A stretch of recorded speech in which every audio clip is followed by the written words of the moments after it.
Bonjour, je m'appelle Florent Moncam. J'ai accompagné des milliers de personnes à devenir entrepreneurs et investisseurs.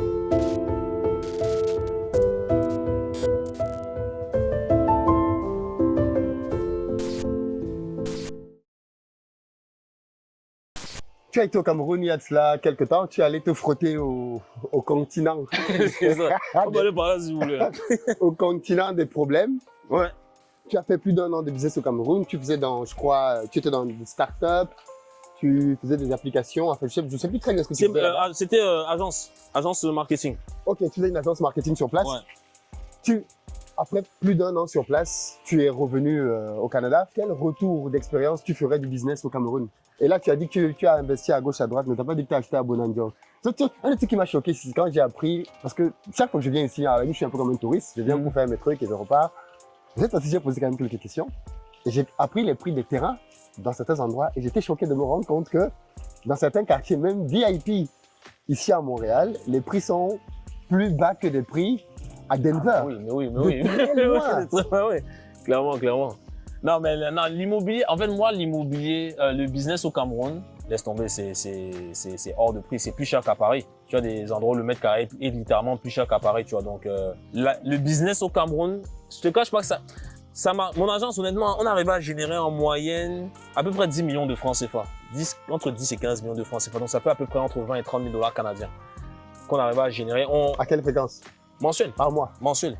Donc, ce qui est correct en contexte local. Clairement. Donc, en gros, mon père est médecin, ma soeur est médecin. Bon, il y a ce côté un peu santé dans la famille. Donc, je m'étais orienté à gérer le marketing pour les professionnels de santé. Tous ceux qui ont des cliniques, des cabinets privés, et également exactement, et surtout parapharmacie. Ok. Tu vois, par exemple, parapharmacie de l'ESSEC, c'est moi qui gérais. Donc, en fait, on faisait la promotion de leurs produits sur les réseaux sociaux. Et littéralement, ça leur a permis de doubler leur chiffre d'affaires. Mais après, tu connais la mentalité. La personne investie te paye tant. Tu lui ramènes peut-être 3-4 fois le montant. Elle décide de ne plus vouloir te payer. Donc, moi, j'ai pas voulu commencer à courir derrière les contrats, tu vois. Et moi, dans cette logique high ticket, c'est que tu payes d'abord et ensuite, c'est pas genre on fait et après tu payes. C'est que tu payes 100%, après on fait. Tu vois, donc moi, j'ai toujours, même ici, c'est comme ça. C'est-à-dire, quelqu'un dit, il n'y a pas les trucs de modalité de paiement. Moi, je suis pas dans ça. C'est one shot, après on livre. La personne qui est pas contente, c'est pas mon problème, entre guillemets. Mais les personnes commençaient à vouloir négocier. Même juste l'énergie mentale que ça me prenait de discuter, j'ai dit, vous savez quoi? Débrouillez-vous. Moi, je me concentre sur mes marques. Je t'ai dit tous les domaines que je suis en train de vouloir développer. Donc, en fait, ça fait que maintenant, cette agence-ci travaille essentiellement pour mes entreprises. Et de temps en temps, on aide d'autres entreprises, d'autres infopreneurs, surtout. Ok, donc tu as gardé ta boîte. Ma boîte. Toujours donc, avec une partie de ton équipe au Cameroun? Ouais, il y a Cameroun essentiellement et quelques personnes de Madagascar aussi. Ok. Donc, ouais, j'ai gardé. Donc de là, tu as gardé quand même. Ouais. Ok. En termes d'immobilier, bon, honnêtement, pareil. Tu n'es pas spéculé à Bonandio? Ah, non.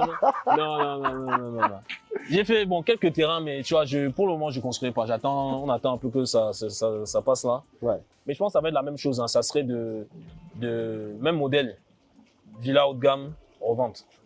Parce que j'ai vu pendant le Covid, hein, j'ai fait pas mal d'acquisitions. Pendant le Covid, en tout cas, dès que tu as une petite récession là, ceux qui n'arrivent pas à payer, c'est ceux qui sont dans les logements les moins, prestigieux, si je peux dire. Donc, c'est les studios, les appartements, tu vois, c'est. Oui, les impayés, quoi, oui. Quand tu fais dans du haut de gamme, crise, les gars payent. Donc, c'est la leçon que tous les impayés, on n'en a pas eu beaucoup, mais la plupart des impayés qu'on a eu pendant le Covid, c'était des personnes qui étaient dans des petits appartements, des petits studios, etc. Alors que durant cette même période, tu pouvais louer une villa 1 000 $ la nuit. 800, 1 200 $ la nuit. Et les personnes payaient, tu vois. Donc, quand j'ai vu ça, je me suis dit, je vais rester dans ce créneau-là, tu vois. Donc, si je fais du développement, que ce soit Cameroun ou ailleurs, ce sera ce même type de produit. Comment tu gères, on va sortir un peu sur la partie un peu expérience business maintenant.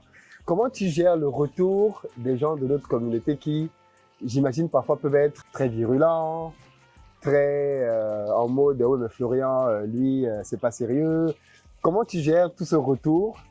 Déjà, est-ce que tu en as des gens qui peuvent dire, ouais, maintenant, Florian, c'est de l'arnaque, il est trop cher, ce genre de choses.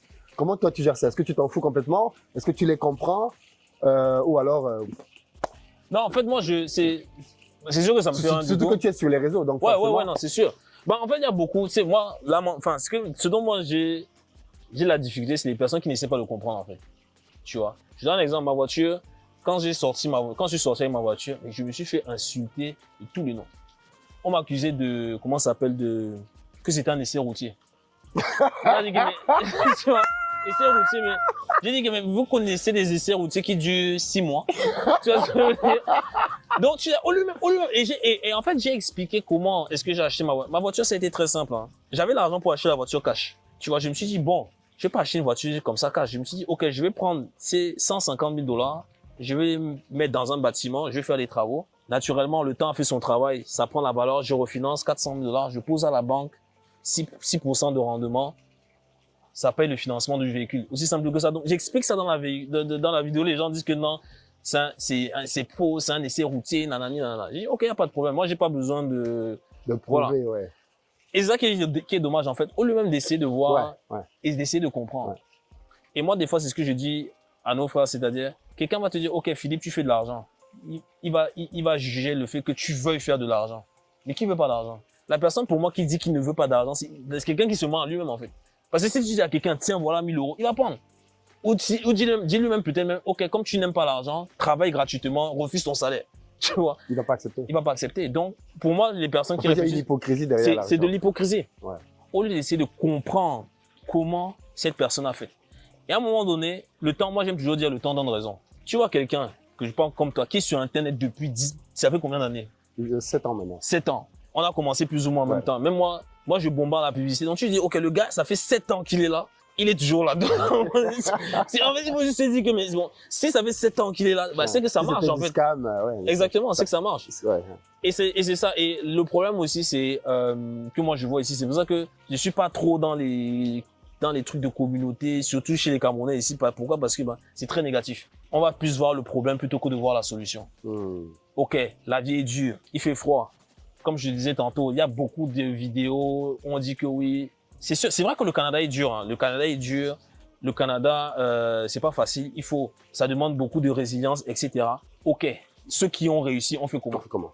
C'est ce sur quoi il faut se poser. Donc, au lieu de, et c'est même ça que j'ai commenté une fois, j'ai envoyé un message à un des gars qui produit, qui fait ça comme ça. J'ai dit, qui partage ce genre de contenu. J'ai dit que, mais, pourquoi est-ce que tu mettrais pas en avant ceux qui réussissent? Parce que vous êtes là à dire que oui, le Canada est monté, le Canada est descendu, ceci, cela. En fait, c'est comme si tu cultives la gangrène, en fait. Donc, voir quelqu'un qui a réussi, et que cette personne, ça peut être dans n'importe quel domaine, même juste quelqu'un qui a trouvé son emploi, qui a réussi son immigration, qui a réussi son couple, peu importe. Il va dire que bon, voilà comment faire. Ça va aider tout le monde. Énormément de gens. Peut-être tu vas faire moins de vues, mais l'impact va être beaucoup plus significatif, en fait. Donc là, on a un gros problème de mentalité. Donc toi, tu vois beaucoup ça dans notre communauté. Ah, Les blancs ne te dérangent pas trop. Ouais, clairement, non, beaucoup. Parce que quand tu regardes sous les commentaires, ceux qui insultent, c'est nos frères. C'est ceux qui, c'est dommage. Moi, je trouve ça. Moi, quand je vois quelqu'un insulter, même tout à l'heure, là, je regardais, je vois quelqu'un insulter. Moi, j'ai mal pour cette personne.